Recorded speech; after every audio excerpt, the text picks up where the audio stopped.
Olá pessoal, tudo bem? Meu nome é Gibran. Estamos começando o nosso canal Técnico Sétimo Reino. Muita alegria, depois de muito tempo planejando, pensando, ter um sonho ter esse canal. Um canal brasileiro com muito conteúdo de qualidade sobre inteligência artificial. Vou trazer também algumas coisas de estatística, ciência de dados, robótica, né?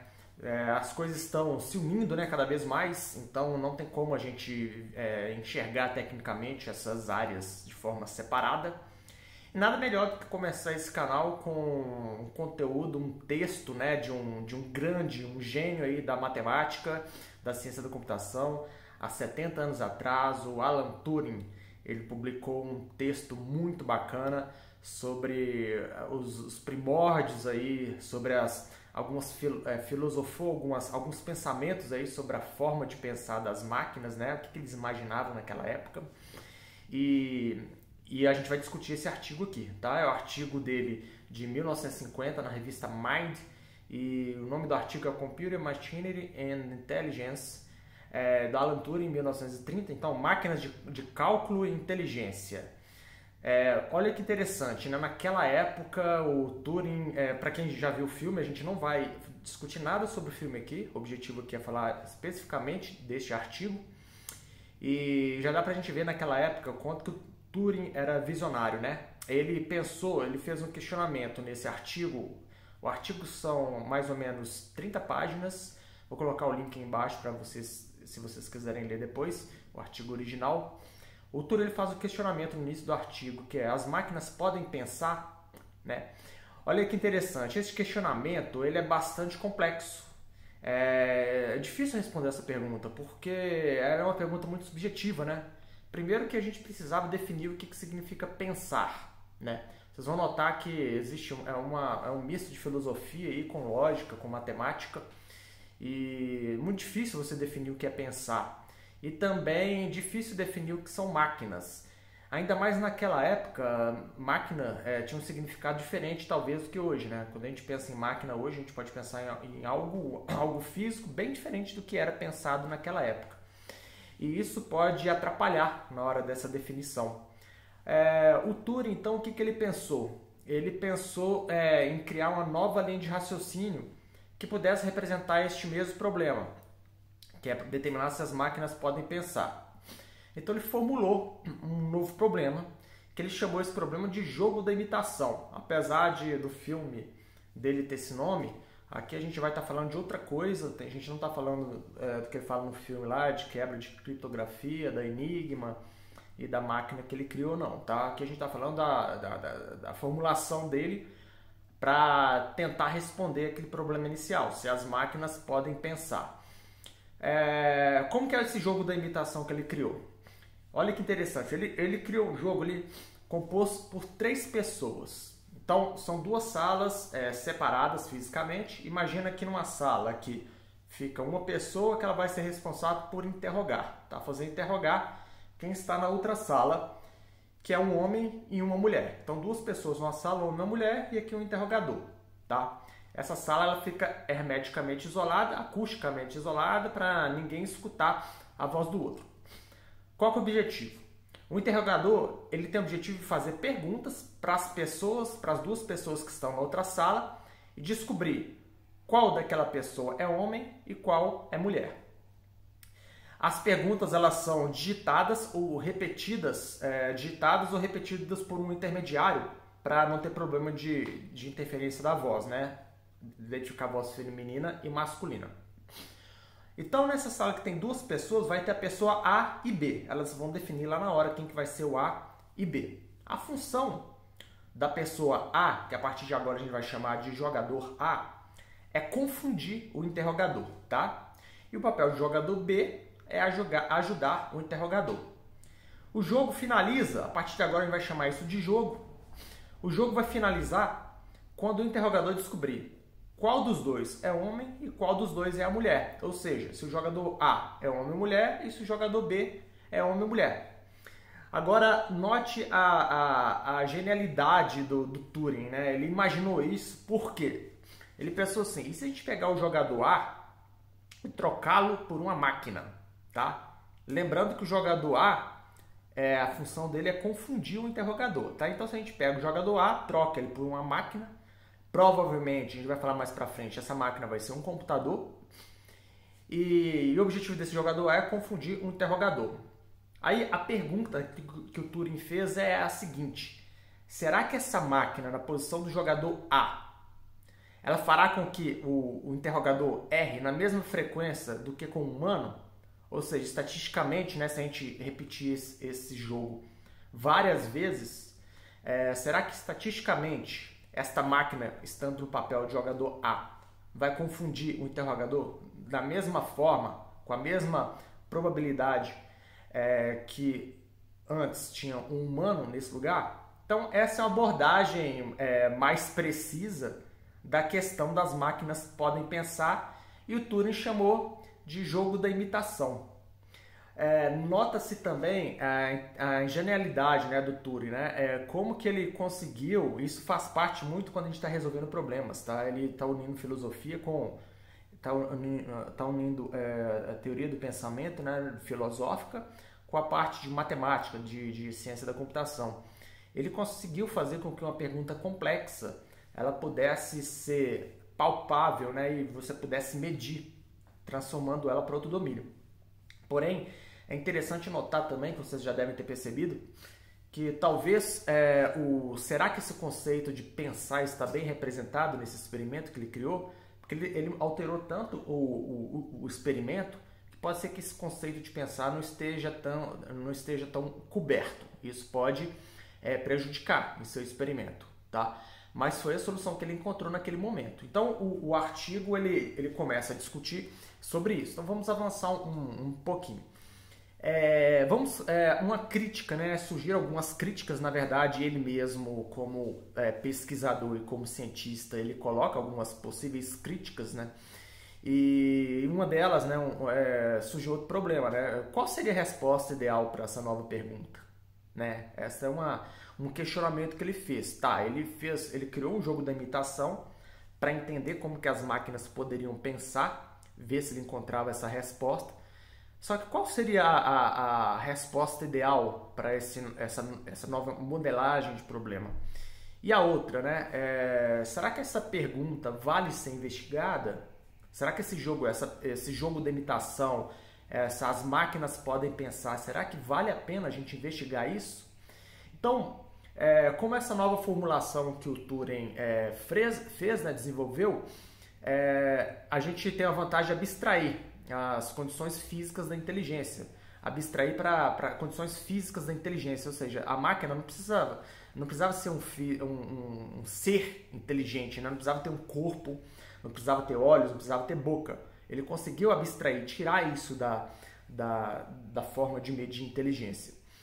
E aí simplificou o problema, resumindo, esse problema é apenas, né, entre aspas, né, um problema de Q&A, né, que são perguntas e respostas. O jogo também ele isola outras questões, né, esse jogo da imitação ele isola outras questões, por exemplo, beleza, habilidade física. Muitas vezes a inteligência também está relacionado com habilidade física, com capacidade motora. Então, essa máquina, né, esse jogo que ele pensou, na verdade, ele trata apenas da questão intelectual e como essa questão ela pode ser representada através deste interrogatório. Tá? Podemos também entender ou assumir que o jogo seria frágil para a máquina, dado que o humano pode fingir ser a máquina.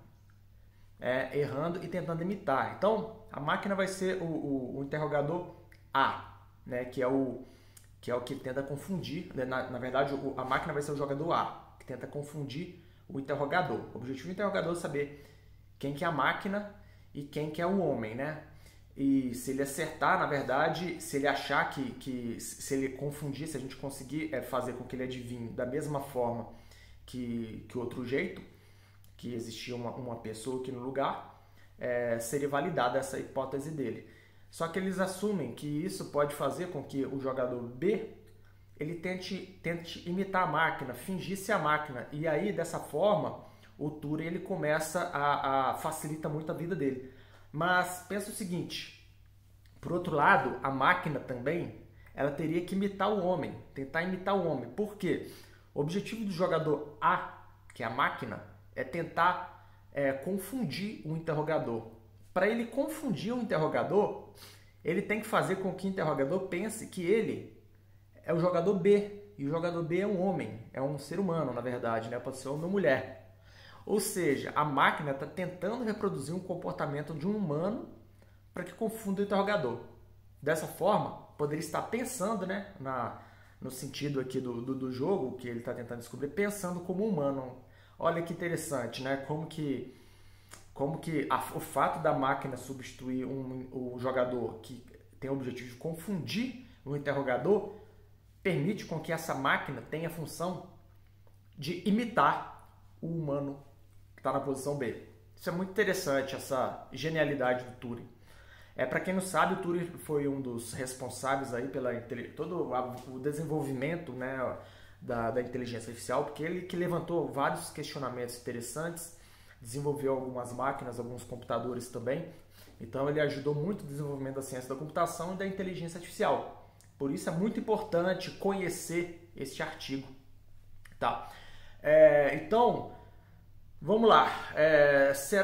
Outro questionamento. Será que imitar um humano é um conceito de pensar como humano? Ou seja, seria imitar um humano um conceito de pensar como um humano? Isso aí, na verdade, é um questionamento que eu mesmo faço e que poderiam questionar o Turing também, né? Porque a pergunta inicial é: será que as máquinas podem pensar? Só que ele transformou isso para um problema que a máquina tenta imitar um homem. Ou seja, será que imitar é o mesmo que pensar?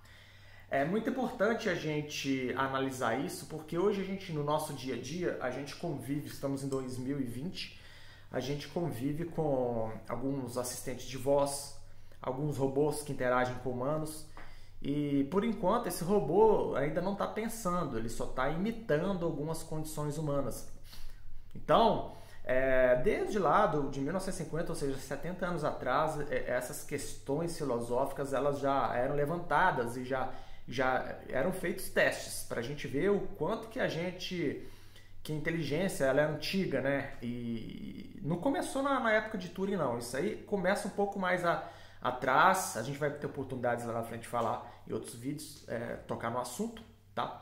Agora, bom, o Turing definiu o que seria pensar. Para ele pensar seria imitar o humano e criou esse novo jogo. Agora falta definir o que é máquina, tá? Que eram as duas definições que na época podiam confundir. Vamos pensar qual que vocês acham que foi a ideia do Turing, tá?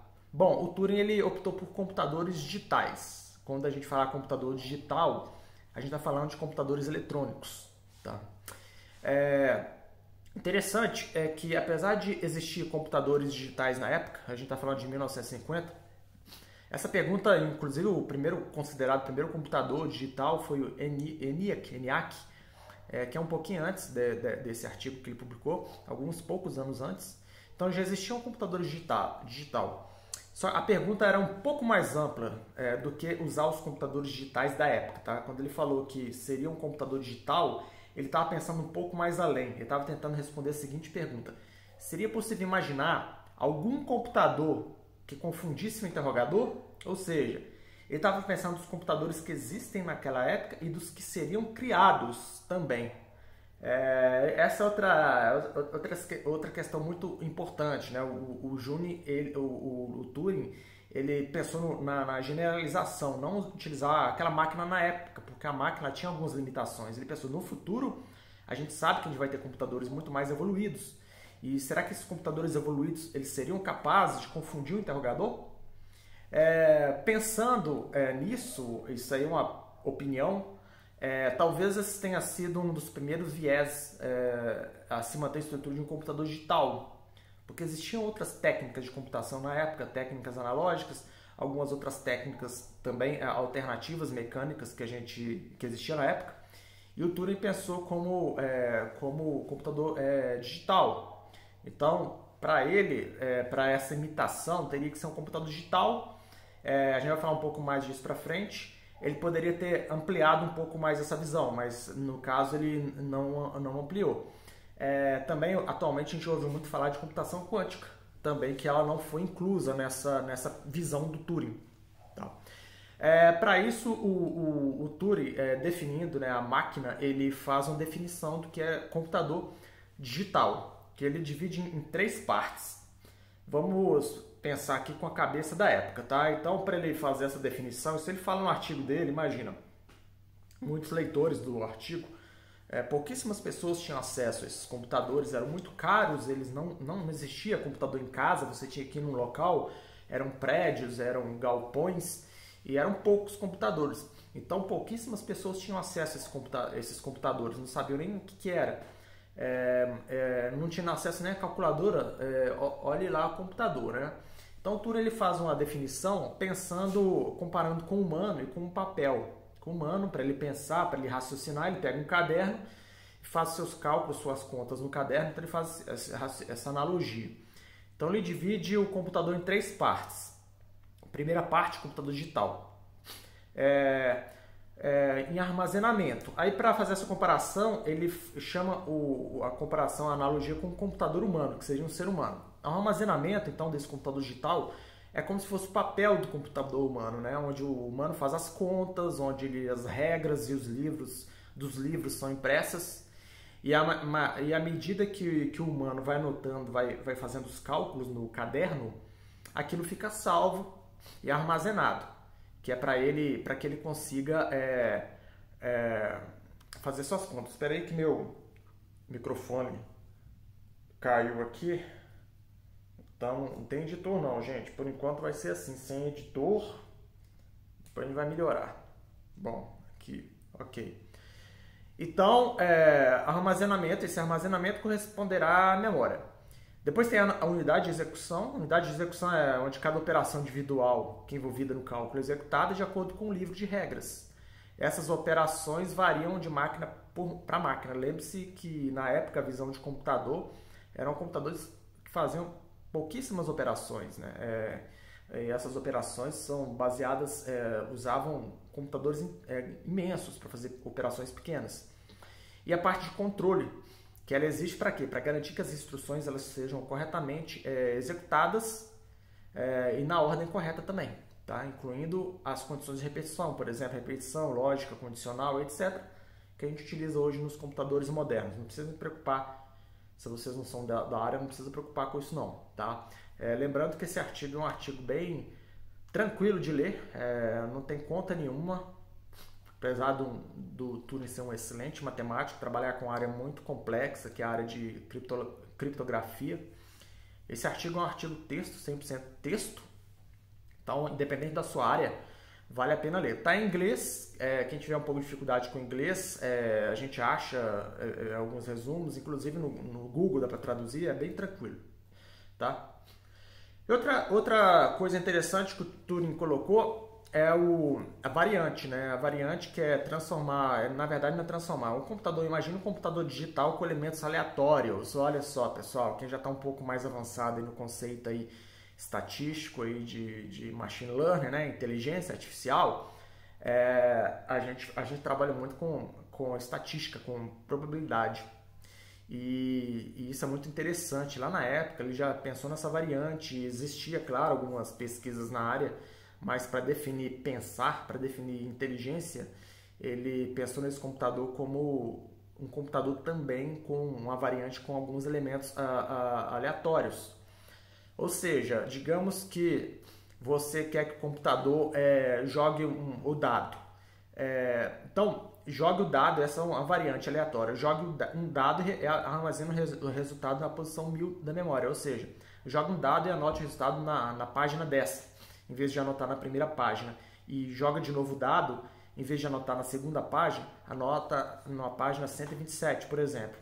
Isso é aleatoriedade. Isso é muito importante na área de machine learning e inteligência artificial. Então, nota-se também naquela época que o Turing já falava sobre probabilidades em instruções, né? Probabilidade em instruções de computação no computador, e o Turing enxergava como algo interessante. Então, ele teve um insight sobre isso. Poderia também especular isso, aí já voltando aqui para uma coisa interessante que o Turing coloca no artigo, que você, como leitor, né, poderia especular que essa máquina teria o livre-arbítrio, ou seja, fazer escolha de acordo com a consciência, né, de acordo com algo que não tem explicação. No caso, a máquina não tem livre-arbítrio, mas o fato de ter aleatoriedade permitia simular, numa uma condição bem precária, esta decisão estocástica, né, sem alguma condição pré-definida, ou sem alguma regra pré-definida. Na verdade, a regra é ser aleatória, né? Agora, o fato da memória ser limitada, olha só como que ele pensa sobre essa questão de arbitrariedade. Para o Turing, e isso, dependendo da visão, faz sentido, tá? Dependendo da visão, a arquitetura de computador faz sentido. Uma memória limitada, a gente não conseguiria ter uma memória finita, na verdade, a gente não conseguiria ter uma aleatoriedade plena, ou seja, a memória tem um livre-arbítrio, você pode poder tomar todas as decisões de forma plena. Para ele, a memória teria que ser infinita. Talvez se a gente falar à frente, a gente vai falar sobre computação analógica, computação quântica, então isso muda um pouquinho.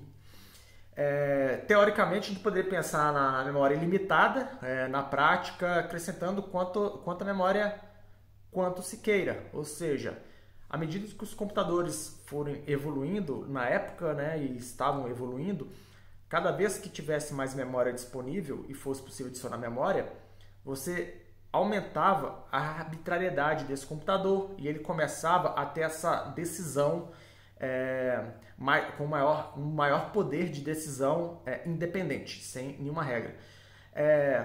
Olha só que desde aquela época o Turing ele era um matemático, ele trabalhava com criptografia, que a gente trabalha muito com análise combinatória, probabilidade. Ele já identificava a importância de ferramentas estatísticas para a computação. E mais para frente, um dos grandes avanços aí nos últimos anos, nos últimos 5, 10, 15 anos para a evolução da inteligência artificial, dentre outros avanços, foi a evolução da representação de incertezas através da estatística. Tá? A evolução da estatística, aplicar a estatística na área de inteligência artificial.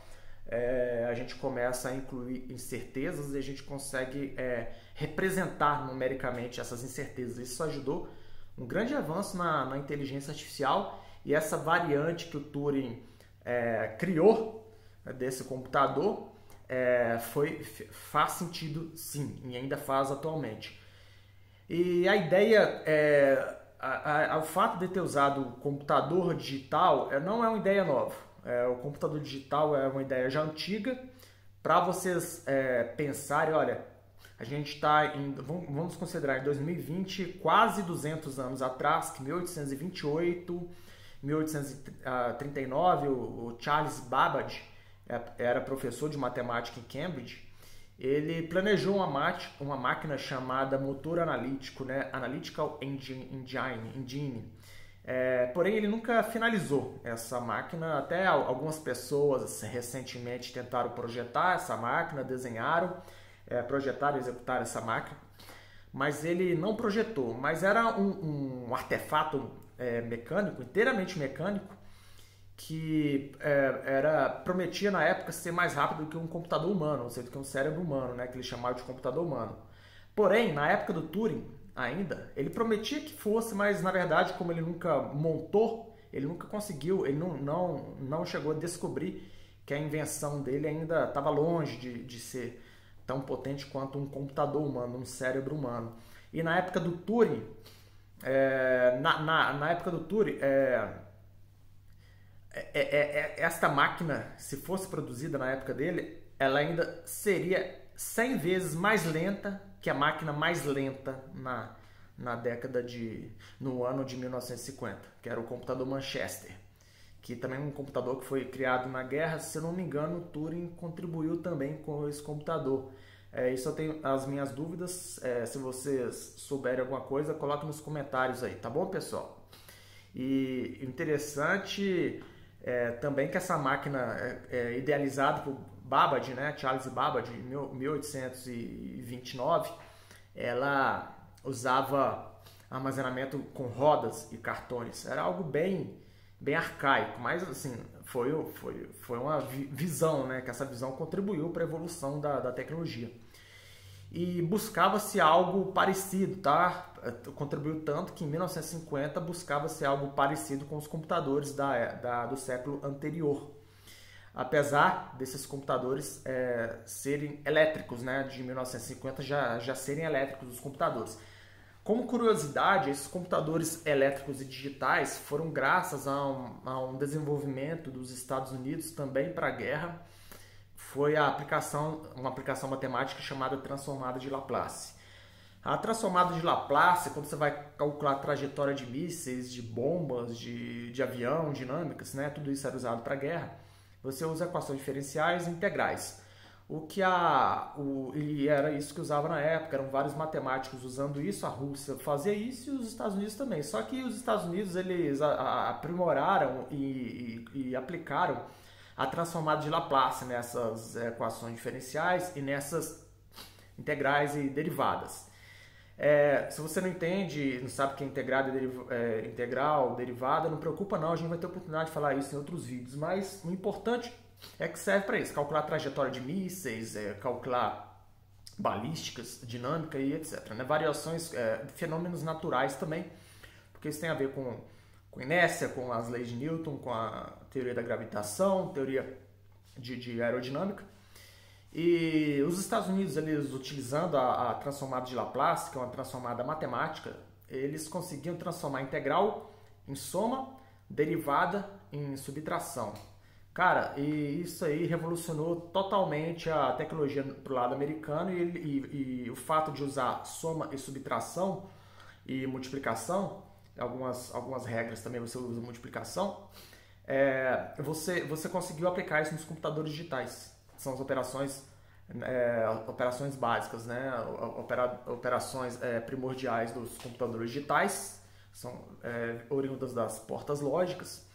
E com isso fez com que os americanos evoluíssem bastante, né? E por causa disso, optou-se pelos computadores digitais, porque permitiu com que eles evoluíssem muito mais rápido do que os analógicos, que ainda se baseavam em equações diferenciais e derivadas. Os russos ficavam, como a tecnologia dos computadores digitais na época não havia chegado à Rússia, lá na guerra existiam mesas e mesas que ficavam vários engenheiros fazendo contas e cálculos, eram os engenheiros calculistas, os caras fera em matemática integral, tanto que até hoje a Rússia é fera em campeonato internacional, Olimpíada de Matemática, porque os caras são bons demais, dada essa tradição deles aí de cálculo.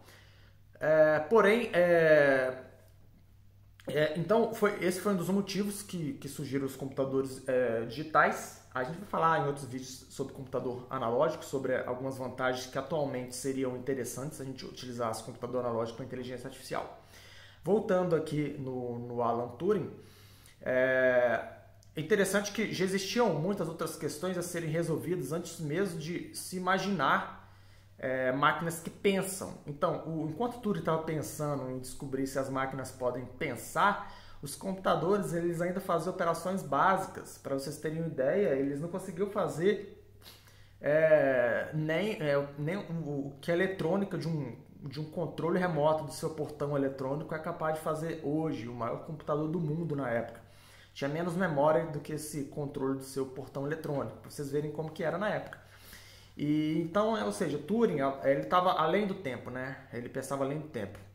Nem padronização de máquinas existia, ou seja, não conseguia fabricar computadores em escala, e ele já pensava nisso, né? Só que ele enxergava também que os computadores digitais eles teriam como vantagem essa universalização, permitindo essa escala, tá? Um problema da computação digital que ele também, na verdade não é um problema, né? É uma dificuldade que atrapalhava a elaboração das hipóteses dele, do andamento, do desenvolvimento das hipóteses de Turing, é que o mundo é contínuo. E o computador digital, ele discreta, ele fatia o mundo, tá? Porque não cabe tudo, não existe memória suficiente para representar digitalmente o mundo analógico. Então a gente sempre fatia e a gente chama isso de discretização. Então quando você discretiza algo, você perde informação, tá? Então isso era um problema, poderia ser visto como um problema, tá? E porque vai permitir que apenas alguns estados pudessem ser representados possíveis no computador digital, sendo que no mundo real qualquer estado. Então imagine uma moto acelerando numa estrada. No mundo atual, no mundo real, que a gente vê aquela moto, a gente consegue imaginar ou pensar aquela moto em qualquer posição possível que ela está. Isso no mundo, nas dimensões não quânticas, né? Dimensões naturais da nossa ordem de grandeza. Quando a gente observa uma moto andando, essa moto ela percorre todo aquele espaço. Então, se você der uma pause em qualquer momento naquela imagem, naquele filme, você vai ver uma moto ali. Na discretização, na digitalização, não, você vai tirar várias fotos e aquelas fotos terão uma posição em cada quadro daquela foto, fazendo um vídeo, né? Terão cada quadro e a moto vai ter posições em cada quadro. Não vai existir uma posição da moto entre um quadro e outro. Então você perdeu informação ali. Se aquela moto ali planta uma cambalhota entre um quadro e outro, se ela fosse uma moto muito rápida, você não vai saber que ela plantou cambalhota. Então você perde informação, tá? Mas, bom, pensando nisso, mesmo assim ele ainda fez a modelagem. A gente sabe que o mundo real, a gente nunca consegue modelar 100% o nosso mundo real. E é isso que os matemáticos conseguem fazer muito bem. Eles conseguem simplificar, os matemáticos e os engenheiros, né? Eles conseguem simplificar o mundo através de modelos. Então o Turing fez essa modelagem, na verdade ele cita essa modelagem no artigo e chama de tabelas, números finitos de estados. Ou seja, se a moto estiver na posição A, o próximo estado ela vai estar na posição B. E o próximo estado, se ela for fazer uma curva, ela vai estar na posição D, que é uma curva para a direita. No próximo estado, se ela estiver passando no quebra-mola, ela vai estar na posição E, em cima do quebra-mola. Então, isso aí ele chamou de tabela de estados. Eu estou simplificando muito, pessoal, o exemplo, tá? Só para entender. O objetivo aqui é a gente não aprofundar muito nesse tema aqui. Só dar uma visão global aí do artigo do Turing. Depois vocês podem aprofundar lendo o artigo. Então, ele conseguiu mostrar que um computador digital ele pode imitar qualquer máquina de estado discreto. Ou seja, o que é uma máquina de estado, né? É uma máquina que tem uma tabela. Imagina uma tabela que tem um estado inicial, uma determinada posição, tá? Aí, dada uma ação, vai para um outro estado e você tem o próximo estado, ou seja, são várias posições, tá? No caso do exemplo da moto, você teriam vários estados e de uma posição ela foi para outra, foi para outra, foi para outra, tá? E isso a gente chama máquina de estados. E qualquer máquina de estado, um computador digital ele pode representar. Tá? Isso é legal porque a gente usa isso até hoje, a gente usa matrizes para representar isso. Então, quem está estudando aí, se você está estudando álgebra linear, está começando aí o seu curso, saiba que a álgebra linear é uma ferramenta muito útil, matemática extremamente importante para você ser um bom estudioso da área. Tá? Estudiosos que eu falo são pessoas capazes de avançar com a área, fazer o que o Turing está fazendo, né? O Turing contribuiu para o avanço aí da tecnologia e não só foi simplesmente um consumidor. E como consequência, a vantagem de um computador digital poder imitar qualquer máquina de estado discreto, sendo que uma máquina de um estado discreto ela pode representar um fenômeno contínuo, uma mosca voando, um míssil andando, ou então uma pessoa respondendo o interrogador, que é o caso específico da máquina de Turing, daquele teste, na verdade, daquele jogo da imitação que ele falou lá. Então você é capaz de representar isso numa máquina de estados, né, que é um mundo contínuo. Você representa numa máquina de estado que modela esse mundo contínuo sequencial. E essa máquina de estado pode representar, um computador digital pode representar qualquer máquina de estado, ou seja, qualquer computador digital pode representar uma máquina de estado, desde que ele seja programado para isso. Logo, todos os computadores digitais são, em certos sentidos, equivalentes. O Turing ele chegou a essa conclusão.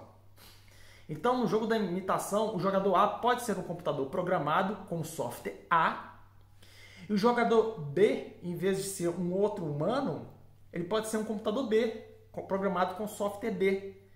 Então, ele faz mais um avanço nesse jogo da imitação. Antes, o jogo da imitação era o jogador A, era um computador, que a sua função era confundir o interrogador, que era um humano. E o jogador B era uma pessoa, seja homem ou mulher. Agora não, o jogador B ele não precisa ser mais uma pessoa, ele pode ser um outro computador representando a máquina, esse modelo contínuo de respostas, né, de perguntas e respostas deste humano aqui, vai ser um outro computador digital com outra programação, porque cada um tem uma máquina de estado modelando cada ser humano aqui. Então, olha que interessante, o Turing tirou o humano da jogada. Então, nessa sala, antes tinha um homem e mulher, agora tem dois computadores, só que um é software A e um é software B. E a ideia agora será que esse homem interrogador, que esse ser humano, homem ou mulher, esse ser humano que vai interrogar o que está do outro lado da sala, será que ele consegue perceber que ele não está interrogando um ser humano, na verdade que ele está interrogando máquina, sendo que elas vão tentar comportar igual um humano, porque uma vai tentar confundir ele e a outra vai tentar ajudar? O Turing, olha que, como que ele chegou agora fechando essa linha de raciocínio dele. Ele define o computador digital e agora ele é capaz de reformular a questão inicial para a sua condição de contorno e esse novo problema. Ou seja, isso, pessoal, é interessante a gente estudar esses gênios, né? O Turing é um gênio, tá? E vale a pena a gente admirar essas pessoas e tentar pensar como eles. O Turing ele pegou uma questão complicadíssima, extremamente subjetiva, que nenhum matemático conseguiria resolver. Ele transformou ela para uma nova questão que não necessariamente representa a totalidade daquela questão anterior, mas ela modela de uma forma que ele possa metrificar e utilizar as ferramentas que ele conhece para isso.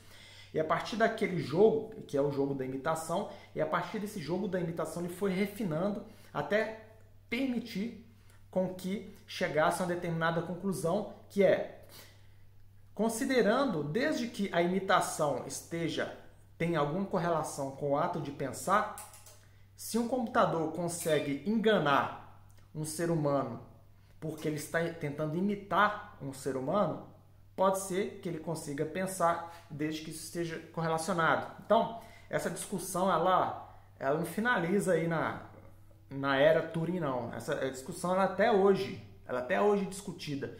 Inclusive, se você é da área de humanas, da área de psicologia, da área de ciências médicas, né? Pessoal, os psicólogos aí, psicologia comportamental, psicologia cognitiva, olhem para isso, tá? Para a área de inteligência artificial. E para quem é da área de exatas, de tecnologia, também dê uma olhada na área de psicologia cognitiva. A gente vai ter a oportunidade de falar isso um pouco mais para frente também, em outros vídeos.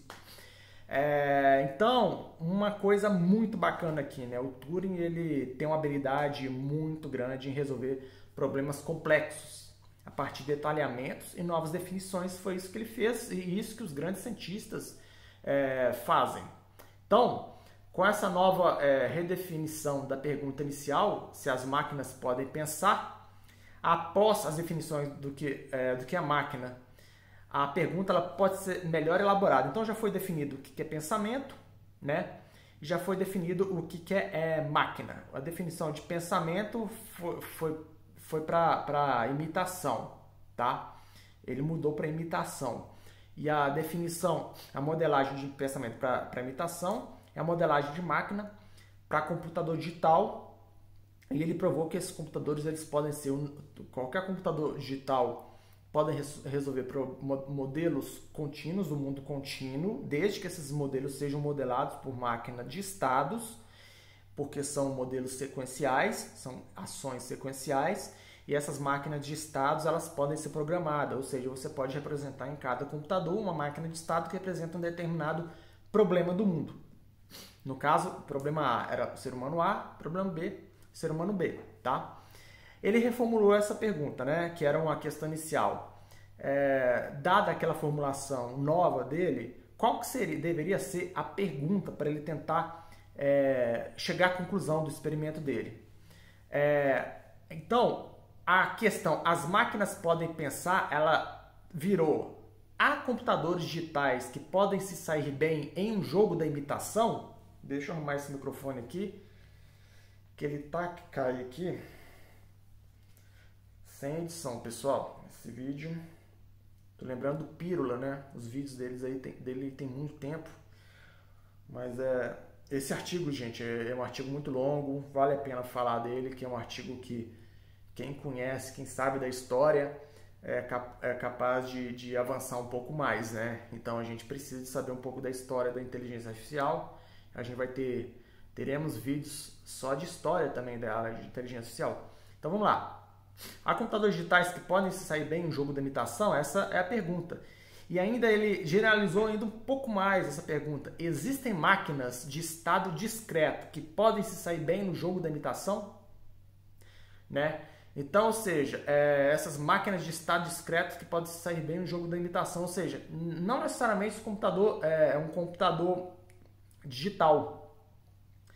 Ele está falando agora do modelo máquina de estado discreto, que é aquela tabela que eu falei, que ela pode representar um modelo contínuo, que é o mundo que a gente vive. Então, hoje a gente pode modelar essas máquinas de estado discreto para um computador, computação quântica, computação analógica, computação neuromórfica. E então o Turing ele conseguiu generalizar isso para qualquer tipo de sistema de computação. Tendo em vista a universalidade dos computadores digitais da época, que ainda hoje é assim, são universais, né, esses computadores digitais, ele colocou a pergunta mais completa do artigo, que é o seguinte: vamos fixar, eu estou até lendo aqui, vamos fixar nossa atenção a um computador digital C. É verdade que, modificando esse computador C, adequando sua capacidade de armazenamento, adequando sua velocidade e provendo uma programação adequada, C pode jogar satisfatoriamente a parte A do jogo da imitação com a parte B representada por um homem? Olha que legal. Aqui ele já colocou o homem disputando, o computador disputando com o homem para confundir o interrogador, tá? Mesmo sendo possível colocar os dois como computador, vamos fazer o seguinte, vamos colocar um homem e um computador, porque o jogo da imitação ele vai ter, o nome, na verdade, ele vem disso, é porque aquele computador, por ele tentar enganar um interrogador, ele só engana se o interrogador adivinhar que ele é o outro, só que o outro é um homem. Então ele tem que enganar, ele tem que fingir ser um homem, fingir ele tem que imitar é pensar. Pode ser pensar nesta época que ainda a gente estava avançando muito essa questão de o que significa pensar. Até hoje a gente não sabe muito bem. Olha só que interessante, gente. A gente está falando agora de filosofia, né? A filosofia, inclusive essa revista Mind, ela é filosofia, é matemática e filosofia, e o Turing também, ele tinha essa percepção, essa habilidade de filósofo, de validação de hipóteses, de modelagem através de lógicas filosóficas, lógica de indução, lógicas descritivas, de descrição. Ele consegue aplicar a filosofia nesse debate, e, na verdade é um debate, né? A abstração, ela conseguiu uma representação lógica da abstração. E é importante ressaltar que também, isso aí, outra coisa a levar em consideração sobre esse artigo, é que a visão original do problema ela foi alterada, né? Então, a gente precisa também entender que quando a gente altera a visão original, a gente cria outros problemas que não existiam antes, tá? Então, isso E logicamente, criarão algumas objeções. Na verdade, o Turing ele cita exatamente 9 objeções, tá? Que as pessoas podem ter, os outros pesquisadores podem ter sobre essa modelagem que ele fez, sobre esse jogo da imitação, para responder aquela pergunta se as máquinas podem pensar. Mas antes do Turing citar essas 9 objeções, né, que eu já vou citar aqui, olha, eu vou ler para vocês, objeção teológica, ou seja, falando que o pensamento é dado ao homem por Deus, objeção do cabeça de areia, são as pessoas que não querem ver, que não acreditam, mas porque eles acham que as máquinas pensando seria terríveis demais e eles querem torcer e acreditar que a gente não vai conseguir fazer isso nunca. E essas pessoas se enxergam como o homem estar sempre, né, o ser humano está sempre na posição de comando e não há perigo de perdê-lo. Ou seja, é um pouco é o ego, né, do ser humano, de achar sempre que vai ser o melhor do que tudo. Então essa objeção cabeças na areia, que fala, né, head in the sand, que é o fingir que não quer ver. Tem a objeção matemática, que existem algumas lógicas, alguns resultados da lógica matemática que a gente consegue usar, que é representar que existem limitações aos poderes das máquinas de estar discreto, né? E, inclusive, é um dos grandes resultados, né, um dos problemas, né, o Teorema de Gödel, de 1931, que ele mostra que qualquer lógica suficientemente poderosa, em qualquer lógica suficientemente poderosa, é possível formular instruções do sistema que não possam ser provadas nem refutadas no sistema, a menos que possivelmente o próprio sistema seja inconsistente. Ou seja, se você conseguir provar que uma determinada lógica não pode ser provada nem refutada, você automaticamente está mostrando que o sistema é inconsistente, ou seja, você nunca conseguiria validar essa máquina de Turing. Mas o Turing mostrou que existem algumas condições aqui que não foram consideradas nisso. Eu não vou entrar em detalhes não, essa é um pouco mais técnico, lá no artigo vocês podem aproveitar, tá? Lembrando que o link do artigo vai estar aí na descrição, está já na descrição. O argumento também da consciência, né, de acordo com a visão da consciência, é aquele negócio, né? A única maneira pela qual alguém pode ter certeza que a máquina pensa é a máquina sentir-se pensando. Ou seja, como que a gente vai saber que a máquina sentiu-se pensando? Na verdade, ela estaria só imitando, então não responderia a pergunta inicial. Outro argumento das várias deficiências, porque a gente está falando de inteligência só de perguntas e respostas, não tem inteligência motora, não tem vários outros tipos de inteligência que a psicologia considera, e o argumento está fazendo o uso o argumento de Turing, né, está fazendo uso da indução científica, que as máquinas possuem limitações e por indução qualquer nova máquina teria esta incompletude, ou seja, na verdade o argumento de várias deficiências que está falando isso. Gente, isso aqui esse argumento de várias deficiências é interessante, essa indução científica. A gente costuma usar muito essa indução científica erroneamente. A lógica de indução ela não é 100% certa, ela é certa em alguns casos, mas ela não é completa. E esse argumento tem esse problema porque ele considera que ele conhece todos os computadores que existirão no mundo, de todas as tecnologias.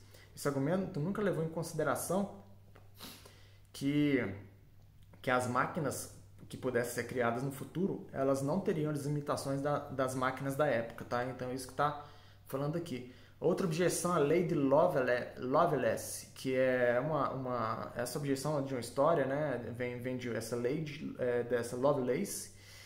Mais detalhes estão no artigo. Essa objeção afirma que a máquina nunca pode nos pegar de surpresa, só pode fazer o que mandamos fazer. Só que já tem algo interessante, lembra do livre-arbítrio que eu falei? É justamente para isso, né? A máquina ela pode tomar uma decisão que a gente não esperava, e essa decisão, por ser probabilística, ela pode fazer fazer mais sentido, desde que exista mais de um resultado possível, do que uma lógica sequencial. Também vocês podem aprofundar mais um artigo, o argumento da continuidade do sistema nervoso. Esse argumento são tudo objeções, tá, contra esse jogo de imitação de Alan Turing. Partindo do princípio, né, que o sistema nervoso ele parte de sinais contínuos, e qualquer falha do sinal pode ocasionar uma variação muito grande na saída, partindo desse pressuposto. Então, um sistema discreto, que é uma máquina digital, que se não estiver adequadamente fazendo as amostragens corretas desse sistema contínuo, ele jamais poderia representar um comportamento do sistema nervoso. Esse argumento hoje em dia ele já não faz tanto sentido. Quem da engenharia aí sabe, da área de processamento de sinais, a gente toma muito cuidado nessa parte de amostragem. Então, isso aí enfim, a época, né, a condição da época, visão da época. Argumento da informalidade do comportamento. Ele argumenta que não é possível produzir um conjunto de regras que pretendam descrever que um homem deve fazer todo o conjunto concebível de circunstância. Tá? Vou dar um exemplo para vocês. Imagina que você está dirigindo, né? Você sabe que o sinal vermelho, o sinal farol, para quem é de São Paulo, o sinal de trânsito, quando está vermelho é para você parar, quando está verde é para você andar. E se um dia você estiver dirigindo e estiver acesas as duas luzes, a vermelha e a verde ao mesmo tempo, você como um ser humano, o que você vai fazer? Essa situação, você nunca viveu ela. Provavelmente você vai dirigir com mais cuidado, você não vai ficar parado, mas vai dirigir com mais cuidado, porque provavelmente o semáforo está com defeito e você vai olhar com mais cuidado para atravessar. E a máquina, né? O que ela vai fazer? Gente, quem é da área de dados aí já tem um conhecimento um pouco mais avançado da área, já sabe que isso faz parte da nossa base de dados de treinamento. E o Turing, ele já tinha essa visão na época. Olha que interessante, já falava que o caso bastaria uma quantidade suficientemente de dados para a máquina exibir tal comportamento. Ou seja, se a gente tivesse nessa base de dados de treino uma quantidade de faróis, os semáforos, com as duas luzes acesas ao mesmo tempo e com o comportamento esperado, esse comportamento ele poderia ser repetido sim por uma máquina e da forma parecida com a de um ser humano, ou com a forma até melhor e mais correta do que a de um ser humano, porque esse ser humano vai ser a primeira vez que ele vai enfrentar isso. Então, uns vão enfrentar da melhor forma e outros não. Outros podem ficar nervosos, podem frear de repente, enfim, pode acontecer muita coisa. O Turing ele tem insights, ele teve insight de aprendizado por dados nessa contra-argumentação, né? E o argumento da percepção extrasensorial, que é telepatia e outras, né? Ou seja, tendo um humano dentro da sala, aquele humano que faz a interrogação, né? O interrogador, ele poderia transmitir, se aquele receptor, aquele humano que está recebendo, tivesse uma habilidade receptora telepática, ele poderia ter essa habilidade melhor que a máquina não é projetada para isso na época. Gente, a telepatia, segundo Turing, tá? Até achei interessante que ele falou que estatisticamente a telepatia pode ser provada. Ou seja, ninguém sabe ainda, mas estatisticamente, se você fizer teste, você vai ver que a comunicação telepática ela ocorre. Bom, pelo menos matematicamente ela ocorre. Agora, eu não sabia disso, eu achei bem interessante. E a máquina não tem isso na época. Só que o Turing, ele fala que esse é o argumento mais forte de todos. Por incrível que pareça, o argumento de telepatia, que pode invalidar o jogo da imitação, é o argumento mais forte, porque é um homem competindo com a máquina e aqui um interrogador. O objetivo da máquina é confundir, o objetivo do homem é ajudar, né? O ser humano é ajudar. Se houver uma comunicação telepática ali e o homem que está ajudando ele tiver uma recepção telepática e o interrogador também, o ser humano ele consegue perceber, que ele consegue entender, adivinhar e entender o outro, né, o jogador A é uma máquina. Esse para o homem, para o Turing, é o argumento mais forte. E ele pensa em duas soluções. Primeiro, ele criar uma solução seria criar uma sala de telepatia, que a gente nem imagina como pode ser feito, porque a gente não sabe como que é essa comunicação e nem sabemos se existe ainda. Apenas evidências probabilísticas apenas. E a outra é criar uma máquina que seja capaz de ter essa habilidade. Hoje a gente sabe que existem máquinas, existe a comunicação sem fio. Até na época já existia o sistema de rádio e outros sistemas de comunicação, mas é muito legal que a gente pode modelar comunicação telepática através de sistema de rádio, tá? Eu não sei se eu vou falar isso aqui nesse canal, mas é possível sim. Agora, sobre o Turing, apesar de existir essas 9 objeções que ele coloca no artigo e que eu que eu cito aqui para vocês, eu vou falar para você qual que era a opinião do Turing. Olha só o que ele falou. Ele falou: existem 9 objeções, mas eu tenho a minha opinião e eu vou dizer para vocês. A respeito da pergunta mais precisa, né, que é o jogo da imitação dele. Em 50 anos, ou seja, no ano 2000, a gente estava em 1950, no ano 2000, um computador com a memória de 1 GB não será capaz de jogar de forma que o interrogador não terá mais % de chance de acertar após 5 minutos de pergunta. Na verdade, aqui é o contrário. Vamos lá, reformular aqui, olha.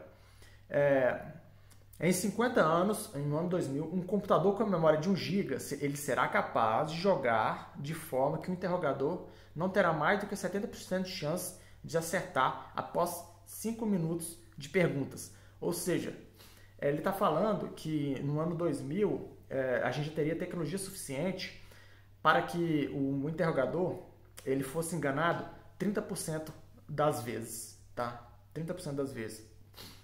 No mínimo 30% das vezes. Então, ele já enxergava que teria um avanço muito grande sobre isso. Mais para frente, em outros vídeos, eu vou falar de como que esse teste de Turing, ao longo desses anos, porque até hoje existem pessoas, máquinas criando, empresas ou pesquisadores criando máquinas para jogar o jogo da imitação e tentar ter um resultado melhor. Hoje já é possível ter um ganho maior do que 70%, enganar um interrogador, mais do que 30%. E esse teste de Turing, esse jogo da imitação atualmente já tem alguns problemas e em outros vídeos eu posso falar isso para vocês. Mas o legal é que o Turing é a genialidade dele, né? A visão de imaginar 50 anos à frente do tempo. E a respeito da pergunta original, que é: será que as máquinas podem pensar? Olha o que ele fala. Acredita ser sem sentido demais para merecer discussão, ou seja, não vale a pena discutir sobre isso. É tão sem sentido essa pergunta, mas ele acredita que no final do século, ou seja, nos anos 2000, próximo ali, seria possível, dado um nível de educação, né, às pessoas tanto as pessoas para lidarem melhor com as máquinas, tá? E educação nas máquinas, que ele chama de educação, mas é treinamento. Palavras serem ditas com a máquina sem se esperar ser contradito, ou seja, não será importante essa resposta. O que ele quer dizer é que proximamente, acho que ele errou aí por alguns anos, né? Atualmente isso já acontece. Ele acredita que o ser humano ele vai lidar com a máquina, ele vai conversar com a máquina sem se preocupar se aquilo é uma máquina, se ela pensa ou não. Ele simplesmente vai interagir com a máquina. Hoje os assistentes conversacionais, Alexa e outros assistentes conversacionais, já acontece isso. A gente conversa com eles, a gente sabe que é uma máquina, mas a gente conversa, né? Então isso é bem legal, bem interessante. Bom, pessoal, falando sobre essas objeções, notem que sempre ocorrerão objeções sobre qualquer insight ou pesquisa que vocês forem fazer. Isso é bom, tá? Ter objeção, porque te ajuda a pensar melhor, te ajuda a reformular e a refinar o seu problema. O importante, e mais disso, foi a reflexão, né? E a proporção que isso tomou com o uso de máquinas de aprendizado, ou seja, o conceito de máquinas de aprendizado, ele passou a ser utilizado e visto com outro olhar a partir desse artigo, né? E máquinas de aprendizado é o que eu vou falar para vocês, isso já no nosso próximo vídeo. Eu vou falar para vocês, continuando esse artigo, vou falar para vocês sobre o último tema desse artigo, do Turing de 1950, que ele fala sobre máquinas de aprendizado. Pessoal, se vocês gostaram, se estão gostando, peço que compartilhe com seus amigos, curta, se inscreva no canal e coloque em comentários aí quais os próximos temas, as próximas histórias que vocês gostariam de falar, as dúvidas, as questões. Estou aqui e vou interagir com vocês, tá? Até mais, pessoal. Um grande abraço. Falou!